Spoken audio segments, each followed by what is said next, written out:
On January 4, 1998, the residents of southern Quebec and eastern Ontario awoke to a surreal spectacle, a relentless downpour of freezing rain and ice pellets that would soon transform their world into an icy wonderland. Little did they know that this meteorological phenomenon would evolve into a prolonged ice storm, leaving an indelible mark on the landscape and the memories of those who endured its icy embrace. As the day unfolded, a delicate dance between nature and the elements commenced. The freezing rain, driven by an unusual convergence of atmospheric conditions, fell incessantly, coating everything it touched in a crystalline sheath. Trees, power lines, and buildings became adorned with layers of ice, glistening in the cold sunlight like a scene from a winter fairy tale. The initial beauty, however, soon gave way to the harsh reality of the ice storm's consequences. The accumulation of ice reached unprecedented levels, causing a cascade of challenges for the affected communities. Trees, burdened by the weight of the ice, succumbed to the pressure, their limbs cracking and snapping in the frigid air. The symphony of breaking branches echoed through the ice-laden streets, creating an eerie soundtrack to the unfolding winter drama. Power lines, draped in thick layers of ice, succumbed to the relentless weight, leading to widespread power outages. Darkness enveloped neighborhoods, and the hum of everyday life came to a standstill. Residents, now faced with the dual challenges of a frozen environment and powerlessness, rallied together to endure the unexpected hardship. The ice storm persisted for 5 long days, a testament to the tenacity of nature's wintry grip. Despite the challenges, stories of resilience and community spirit emerged.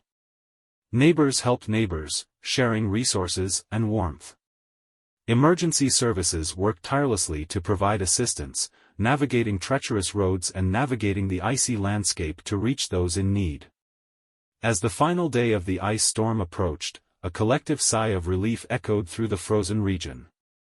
The ice, while leaving a trail of destruction in its wake, also forged bonds of camaraderie and resilience. The communities, now adorned with a transient beauty of glistening ice, began the arduous task of recovery. In the aftermath, the ice storm of 1998 became more than a weather event, it became a chapter in the collective memory of southern Quebec and eastern Ontario. The frozen odyssey, with its challenges and triumphs, left an enduring legacy of strength and unity. The stories of those who weathered the storm became a testament to the human spirit's ability to find warmth even in the coldest of times, turning an icy ordeal into a tale of resilience and community solidarity. January 4, 1970, marked a pivotal moment in the history of Canadian ice hockey as the nation took a bold stance by withdrawing from international competition. This decision, fueled by a protest against a ban on Canadian professionals, not only led to the disbandment of the Canadian national team but also resulted in the cancellation of the 1970 World Championship tourney scheduled for Winnipeg and Montreal. The move sent shockwaves through the hockey world and left a significant impact on Canada's relationship with international play. During the late 1960s, international hockey faced a contentious issue: the participation of professional players in the World Championships and Olympics. The International Ice Hockey Federation, IIHF, imposed a ban on the inclusion of professional players, a decision that primarily affected Canadian athletes who were accustomed to competing at the highest level. Faced with the ban, Canada made a resolute decision on January 4, 1970, to withdraw from international competition in protest. The Canadian Hockey Association, CHA, took a principled stand, asserting that the ban undermined the spirit of fair play and the inclusivity that defined international sports. The repercussions of Canada's withdrawal were immediate and profound. The Canadian national team disbanded, leaving a void in international hockey. The cancellation of the 1970 World Championship tourney, scheduled to be hosted in Winnipeg and Montreal, disappointed fans and players alike. It marked the first time in the history of the championship that the event had to be called off. In the aftermath of the withdrawal, Canada refrained from participating in international competitions, including the Olympics and World Championships, until 1976. During this period, the Canadian national team regrouped and strategized on the best approach to address the issues surrounding the ban on professionals. Canada's withdrawal in 1970 had a lasting impact on the landscape of international hockey. The incident shed light on the evolving dynamics between amateur and professional players in the sport.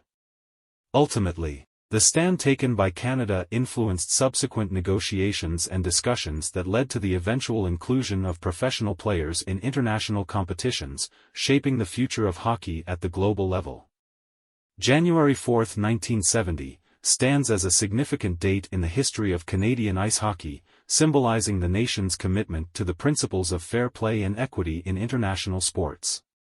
Canada's decision to withdraw from competition served as a catalyst for change and contributed to the ongoing evolution of the sport on the global stage. The eventual return to international play in 1976 marked a new chapter in Canada's hockey journey, demonstrating the resilience and determination that characterized the nation's approach to the game.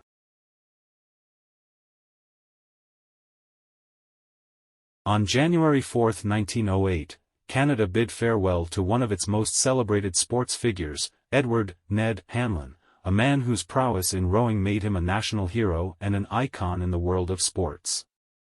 Hanlan's legacy extends far beyond his victories on the water. His life story is a testament to determination, resilience, and the pursuit of excellence. Born on July 12, 1855, in Toronto, Ontario, Hanlan's introduction to rowing came at a young age.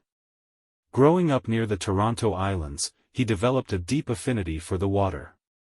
Inspired by the rowing culture that surrounded him, Hanlan began his journey into competitive rowing. Hanlan quickly rose through the ranks, showcasing exceptional skill and determination. His breakthrough came in 1876 when he defeated the reigning world champion, Joe Sadler, in a race that captured the attention of the rowing community. This victory marked the beginning of Hanlan's reign as the world's top sculler. Ned Hanlan's international acclaim reached new heights in 1880 when he traveled to England to compete against the renowned Australian sculler, Edward Trickett. In a thrilling race on the Thames River, Hanlan emerged victorious, solidifying his status as the undisputed world champion. His triumph in England further elevated the sport of rowing in Canada and earned him a hero's welcome upon his return. Beyond his athletic achievements, Hanlan was admired for his sportsmanship. Known for his fair play and respect for opponents, he became a beloved figure not only in Canada but also among international rowing enthusiasts. His dedication to the sport inspired countless individuals to take up rowing, leaving an enduring impact on the Canadian rowing community. As the years passed, Hanlan continued to contribute to the sport he loved. He served as a coach and mentor to aspiring rowers, sharing his expertise and passion for rowing. On January 4, 1908, Canada mourned the loss of this legendary athlete as Ned Hanlan passed away. His legacy, however, lives on in the annals of Canadian sports history. Hanlan's story is one of triumph over adversity, embodying the spirit of perseverance and excellence. His contributions to the world of rowing and his lasting impact on the Canadian sports landscape make him a revered figure whose legacy continues to inspire generations of athletes. As we remember Ned Hanlan on the anniversary of his passing, we celebrate not only his victories on the water but also the indomitable spirit that made him a true Canadian sports legend.